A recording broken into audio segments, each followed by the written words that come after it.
Assalamu alaikum. 1 p.m. This is Radio Pakistan. The news read by Sumaira Kanwal. First, the headlines. Iranian foreign minister arrives in Islamabad today to hold talks with Pakistan leadership on bilateral relations and regional situation. The 30th death anniversary of former AJK President K.H. Khurshid is being observed today. China's National People's Congress has begun voting to pass constitutional amendments to lift two-term bar for president and vice president. In Pakistan Super League, Karachi Kings will take on Lahore Qalandars in Dubai today. And now the news in detail. Iranian Foreign Minister Mohammad Javad Zarif arrives in Islamabad today to hold talks with Pakistan leadership on bilateral relations and regional situation. A 30-member business delegation comprising representatives from economic, trade and business sectors is accompanying the Iranian foreign minister. During the visit, Mohammad Zarif will hold meetings with President Mamnoon Hussain and Prime Minister Shahid Khaqan Abbasi.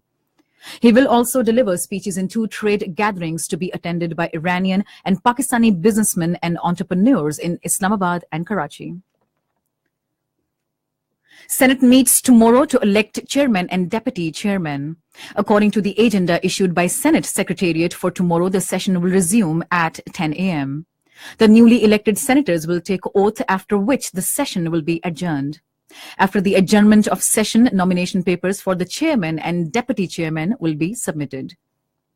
The session will resume at 4 p.m. the same day to elect the chairman and deputy chairman.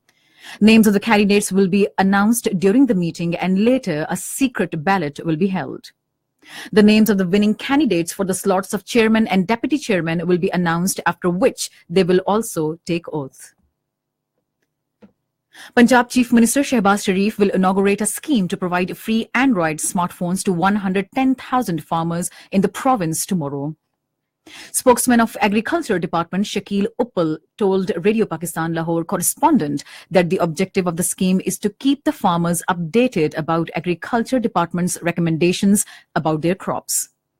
He said that the registered farmers under Khadme Punjab Kisan package will have to pay 500 to 1,000 rupees for acquiring one smart mobile phone. The spokesman said that the government will also provide free of cost 1 GB internet data per month to the farmers. The 30th death anniversary of prominent Kashmiri leader and former president of Azad Jammu and Kashmir K.H. Khurshid is being observed today throughout Jammu and Kashmir. Functions and seminars are being held in Muzaffarabad and all district headquarters, Azad Kashmir, to pay homage to the services of renowned Kashmiri leader.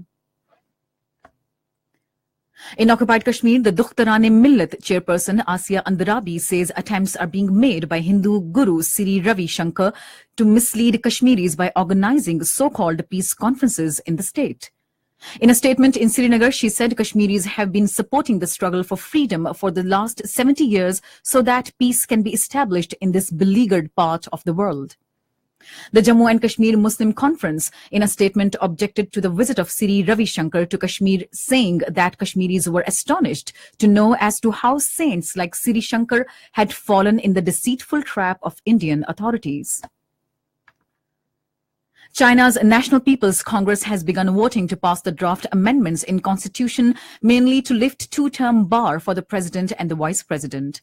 About 3,000 lawmakers have gathered at the Great Hall of the People in Beijing today to vote on the draft legislation which would allow President Xi Jinping to continue in office after the expiry of his second term in 2023. China says it will not initiate a trade war with the United States but protect its national interests in the face of growing U.S. protectionism. Minister of Commerce Yong Shan said at a briefing on the sidelines of China's annual parliamentary session, any trade war with the United States will only bring disaster to the world economy. European Union and Japan urged the United States to grant them exemptions from the metal import tariffs. In Japan, the 7th anniversary of tsunami, which took more than 18,000 lives in 2011, is being observed today. Residents in coastal towns observed a moment of silence today after sirens wailed at 2:46 p.m., the moment the magnitude 9 offshore earthquake that triggered the tsunami struck on 11th March that year. In Pakistan Super League, Karachi Kings will take on Lahore Qalandars in Dubai today. And that is the end of the news. For more news and analyses, log on to our website, radio.gov.pk, and also watch live video streaming of our bulletins on the link facebook.com/radio.